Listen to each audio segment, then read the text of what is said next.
Pokemon 151 hasn't had the biggest impact on the meta, but there is one deck that's benefiting a ton. Hey, Nick from Nightcard TCG, and today we're going to be looking at a Colorless Lugia build, which is arguably my least favorite way to play Lugia because it doesn't run my fun single strike Pokemon. But anyway, Pokemon 151 has really seen a big uptick in not necessarily how much Colorless Lugia is being played, but how much it's winning. I'm going to talk about the deck list, its matchups, we're going to talk about its place in the meta, all that kind of stuff. I have a link to all the websites that we're using in the video description. But before we get to the actual video, if you haven't already, do me a favor, like, subscribe, comment, all that good stuff tells YouTube this is a good channel and other people should watch it. I have a personal goal of getting to 5,000 subscribers by the end of the year. So if we hit that goal, I'm gonna have a really cool giveaway, and that's a win-win, right? Anyway, with all that said, let's go ahead and just get straight to the video. So here we are at Trainer Hill, and we're looking at data for the last 7 days. Today's date is September 29th, so for the past 7 days, we're looking at top 8 placements in tournaments with 50 or more players. So a couple of conditions, right? 50 or more players, last 7 days, top 8. That's what we're looking at. And you can see Lugia Archeops is in second place meta share for number of top 8 placements in the last 7 days, which is pretty dang good. But where's this place in the meta overall? We can go ahead and go to Limitless to see that. Just by meta share, Lugia Archeops is in 13th place. That's what the number 13 over here is for. It's about 2.25% of the meta share. But its win percent, which is how this is filtered by the way, is a pretty big 55%. Now it is worth noting that because the win percentage is so high, it is worth noting that the win percentage is as high as it is, likely because not that many people are playing it. And very interestingly enough, the people who are playing it to great success. I mean, if we look at this, I'll make this a little bit bigger. Look at this. Since the 15th, or I guess the 22nd. We'll look at the 22nd, the last week. First, second, first, 5th, 7th, second, third. I mean, come on. Those are really, this is best finishes, right? It's not every finish that it has, but still, come on, it's a lot of placements in just a week. I mean, with finishes like this, it's not surprising that it is second in the meta share listing for top 8 placements. This is really, really good, but why? Why is it doing so well all of a sudden? So we're back at Trainer Hill, and you can see the deck list here. This is the standard common deck list, again, for top 8 placements in the last week with tournaments of 50 or more players. And we have a core deck list of 53 cards, which means we can take this exact 53 core and add 7 cards to get our 60 card deck. But this is not anything special. This is not anything very different than the previous Colorless Lugia builds that we saw in the past. So what is different about it? The answer is Mew EX. Mew EX is a psychic type Pokemon with 180 health. It's a basic Pokemon, has a free retreat cost, and it has a really good ability to restart. Once during your turn, you may draw cards until you have 3 in your hand. And we have a great attack in Genome Hacking for 3 colorless energies. Choose one of your opponent's active Pokemon's attacks and use it as this attack.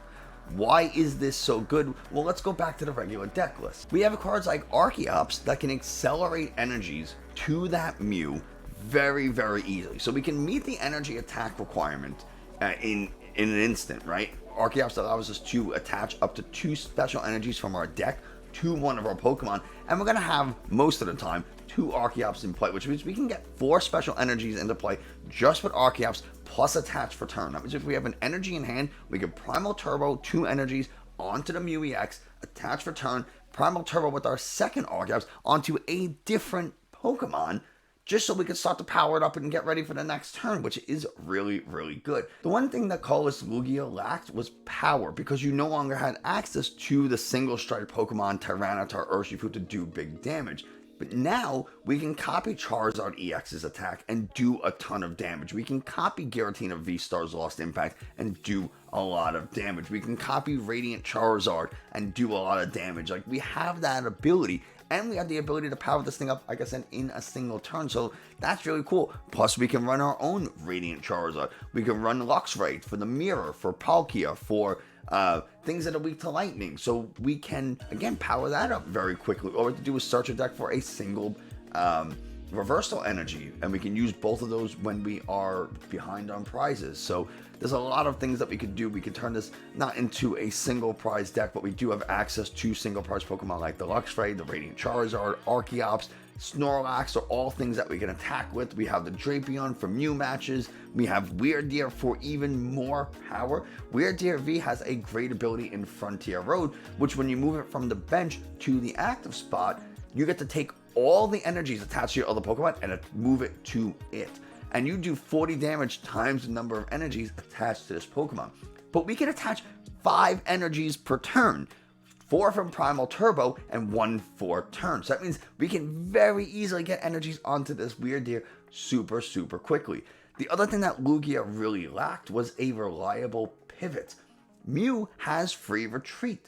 It's a basic Pokemon, so it doesn't need a lot of stuff to get going. It attacks for colorless energy, so we can use all these really cool colorless energies, V-Guard energy, Gift energy, double turbo energy, whatever, to power this thing up very quickly and efficiently.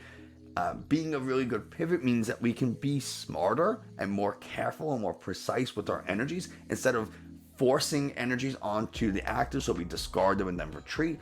That never really feels very good to have to promote something that has like a retreat cost of 1, so I can waste one of my Primal Turbos to put an energy on it just so I can retreat it. Like, that really stinks. Now, at least with Mew, we get that free pivot. We don't have to worry about that as often. And then, of course, we have Pumpkaboo to get rid of something like Path to the Peak, so we can use Mew EX's Restart, which is really cool because we have things like Capturing Aromas and Ultra Balls, things that are going to require us to discard cards from our hand, and then we might want to be able to redraw, or we Iono ourselves down to 1.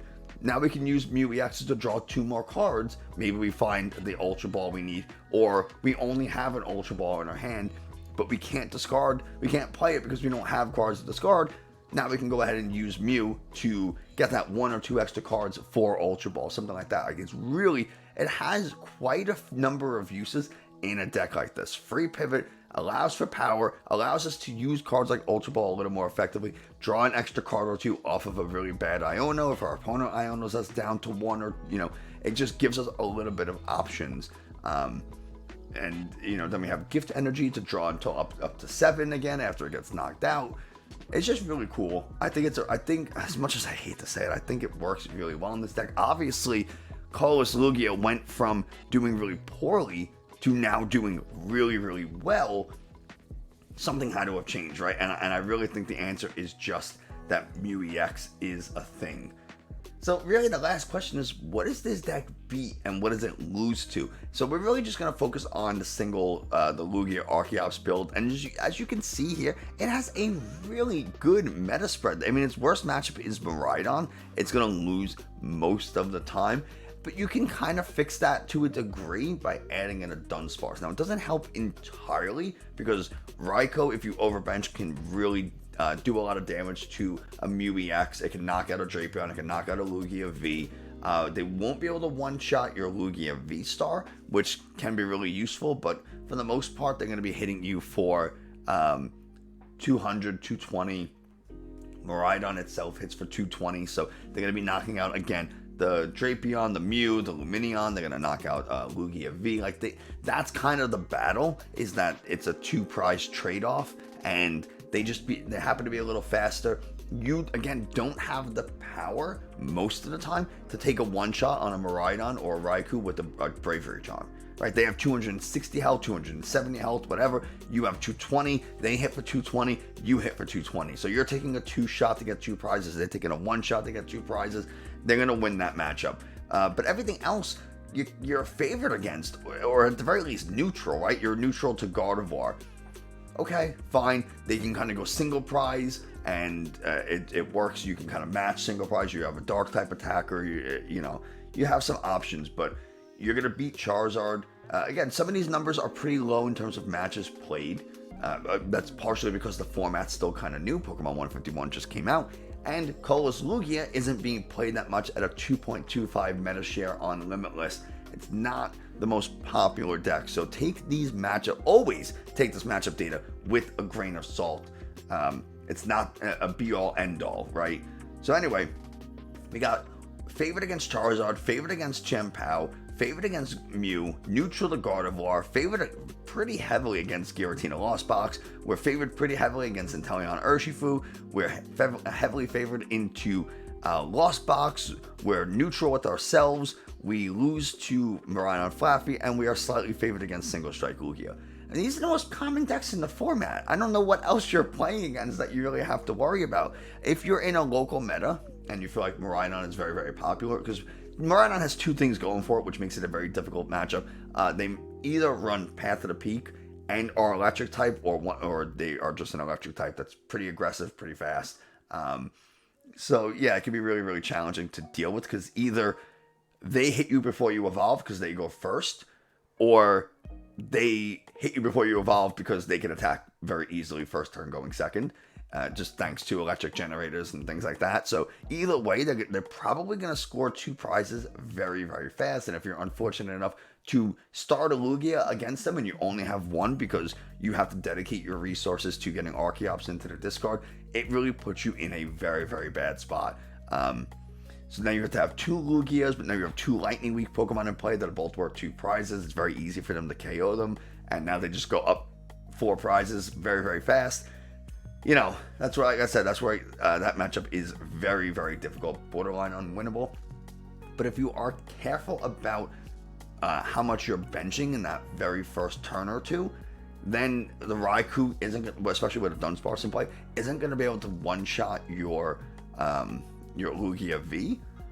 But if they attack with Miraidon, there's really nothing you could do because Photon Blaster hits for 220, so it doesn't really matter. Everything else, Lost Zone Box, you're going to beat because you can counter KO with Mew. You can Lost Impact the Giratina V-Star. That's really cool. You have Radiant Charizard with Choice Belt to knock out a Giratina V-Star. That's really cool. And you've taken 4 prizes. You're only giving up 3. And then you could just kind of chip away at Cramorant's Comfy Sableye with something like Lugia. You have the single prize option with Archeops and Snorlax. Really, really good. And then Snorlax is really nice into Lost Zone matchups because it will one-shot a Cramorant, but cannot get one-shot back. And it can't get damaged by Sableye thanks to the Unfazed Fat ability. So a Cramorant can hit into you, and then you knock out the Cramorant. And even if you stay asleep on your opponent's next turn, they can't put damage counters on your Snorlax because of the Unfazed Fat ability. So it ends up just being safe from Sableye, which is really, really nice. Also, I forgot to mention about the Jet Energy, which lets you move the Weirdeer V from the bench to the active for your attachment return. So now you got an energy on it, and then you get to move that Pokemon from the bench to the active, so you don't need to retreat anything if you, say, don't have a Mew EX in the active for that free retreat, which means you can dedicate your Primal Turbos to the Weirdeer, and now you got 5 energies on it, 2 from Primal Turbo 1, 2 from Primal Turbo 2, that brings it up to 4, plus attachment return to Jet Energy is 5. That means we got 5 energies on this thing, and we're hitting for a lot of damage with the Frontier Road. And that's just the energies we put onto it. That does not include all the energy we can move from our other Pokemon that have energies on them already to the Weirdeer when we actually move from the bench to the active, thanks to the Frontier Road ability. So we can get a ton of energies on this thing to knock out a Gardevoir EX, knock out a Giratina V-Star, knock out a Lugia V-Star, something like the Urshifu or Inteleon. We can knock those out. We can do huge damage thanks to Weirdeer. And we have Mew EX. It's a Psychic type. We copy something like a Gale Thrust into an Urshifu VMAX. We just did 300 damage because Gale Thrust does 150 when we move from the bench to the active, but it's a Psychic type hitting a Fighting type. So that means even though we're using a Fighting type Pokemon's move, it's coming from a Psychic type. Therefore, we do apply weakness, and if we attach a Choice Belt, now we're one-shotting it. Now we're doing 360 damage, which is really cool. We can copy, you know, we don't really care so much about copying Inteleon's attack, but you get the idea. And then a lot of our colorless Pokemon, our Lugias, do resist fighting. So that means that Gyarados is now only doing 120. 120, 120 isn't enough. They'd have to get a couple of double gunners, so we have to worry about something like Yoga, but that's, you know, that's the game that they want to play, is try to stack damage so they can Yoga Loop and take an extra turn. But, you know, Giratina we already talked about. It's very similar to Lost Zone, except now we got the 2 prizes in there. Gardevoir is very, very neutral. Like I said, they can go very easily. They can go into single prize mode and kind of out trade us and save up all those resources for last turn to do really big damage into a Pokemon V or V-Star to get 2 free prizes. Mew, we have Drapion. This is really the answer. We got Drapion. So now we just go ahead and slap down Lugia, take a couple of prizes. Drapion, knock out a Mew VMAX game. Champao can be difficult, but again, it's kind of trading 2 prizers, and I think we could be a little bit more consistent. And then Charizard's a little bit difficult because Charizard eventually will start to really do a lot of damage as we take more prizes. They can one-shot everything, but as they take prizes, we copy that attack with the Mew EX, and now we do a lot of damage, and we can take some easy prizes, maybe get a KO that they might not expect. And they're required to put down like Pidgeots. We can knock out Pidgeots. We can, if they're playing Arceus, which these Charizard decks is tending to not play anymore, so they lose a little bit of consistency sometimes. That, you know, we got some stuff we can do, but we still are slightly favored. Again, expect these numbers to change as more people start to play Lugia Arceus, as people get better with the deck and understanding how to beat it. This might be just like it's coming out of nowhere, so we're not sure what to do. We don't know what the builds are yet. We don't know best strategies, all that kind of stuff. So expect the numbers to change over time, but it doesn't mean the numbers are guaranteed to go down. It just means that the numbers will change. And there you have it, everything you need to know about Lugia or Colorless Lugia. I hope you enjoyed, found it informative. If you did, do me a favor, like, subscribe, comment. I feel like I slurred through my words on that. It's Friday, and I'm tired. So I'm just like, my brain is done.